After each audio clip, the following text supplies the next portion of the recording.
friends, today I will tell you fact about the planets in our galaxy. So welcome to my channel.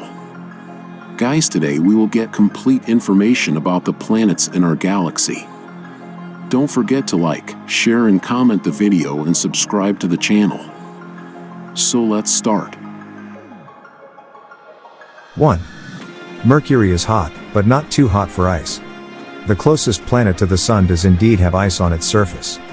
That sounds surprising at first glance, but the ice is found in permanently shadowed craters, those that never receive any sunlight.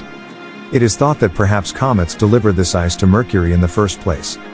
In fact, NASA's Messenger spacecraft not only found ice at the North Pole, but it also found organics, which are the building blocks for life. Mercury is way too hot and airless for life as we know it, but it shows how these elements are distributed across the solar system. 2. Venus doesn't have any moons, and we aren't sure why. Both Mercury and Venus have no moons, which can be considered a surprise given there are dozens of other ones around the solar system. Saturn has over 60, for example. And some moons are little more than captured asteroids, which may have been what happened with Mars' 2 moons, for example. So what makes these planets different? No one is really sure why Venus doesn't, but there is at least one stream of research that suggests it could have had one in the past. 3. Mars had a thicker atmosphere in the past. What a bunch of contrasts in the inner solar system, practically atmosphere less Mercury, a runaway hothouse greenhouse effect happening in Venus' thick atmosphere, temperate conditions on much of Earth and then a thin atmosphere on Mars. But look at the planet and you can see gullies carved in the past from probable water. Water requires more atmosphere, so Mars had more in the past. Where did it go? Some scientists believe it's because the sun's energy pushed the lighter molecules out of Mars' atmosphere over millions of years, decreasing the thickness over time. 4. Jupiter is a great comet catcher. The most massive planet in the solar system probably had a huge influence on its history. At 318 times the mass of Earth, you can imagine that any passing asteroid or comet going near Jupiter has a big chance of being caught or diverted. Maybe Jupiter was partly to blame for the great bombardment of small bodies that peppered our young solar system early in its history, causing scars you can still see on the moon today.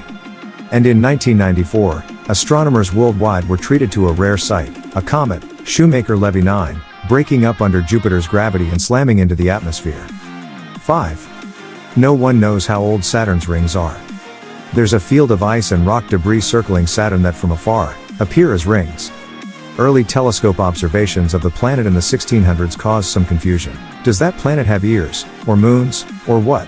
With better resolution, however, it soon became clear that there was a chain of small bodies encircling the gas giant. It's possible that a single moon tore apart under Saturn's strong gravity and produced the rings.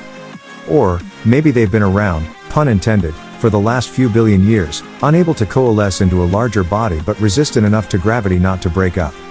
6. Uranus is more stormy than we thought. When Voyager 2 flew by the planet in the 1980s, scientists saw a mostly featureless blue ball and some assumed there wasn't much activity going on Uranus. We've had a better look at the data since then that does show some interesting movement in the southern hemisphere. Additionally, the planet drew closer to the Sun in 2007, and in more recent years telescope probing has shown some storms going on. What is causing all this activity is difficult to say unless we were to send another probe that way. And unfortunately, there are no missions yet that are slated for sure to zoom out to that part of the solar system. 7. Neptune has supersonic winds. While on Earth we are concerned about hurricanes, the strength of these storms is nowhere near what you would find on Neptune.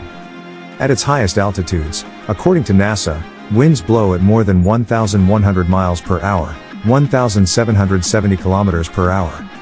To put that in context, that's faster than the speed of sound on Earth, at sea level. Why Neptune is so blustery is a mystery, especially considering the sun's heat is so little at its distance.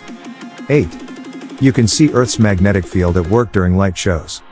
We have a magnetic field surrounding our planet that protects us from the blasts of radiation and particles the sun sends our way.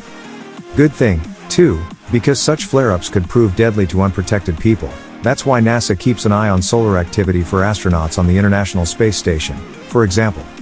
At any rate, when you see auroras shining in the sky, that's what happens when the particles from the sun flow along the magnetic field lines and interact with Earth's upper atmosphere. Thanks for joining me in this video. If you like this video, then please like, share and comment the video. Subscribe to the channel for more such videos. See you in the next video. God bless you.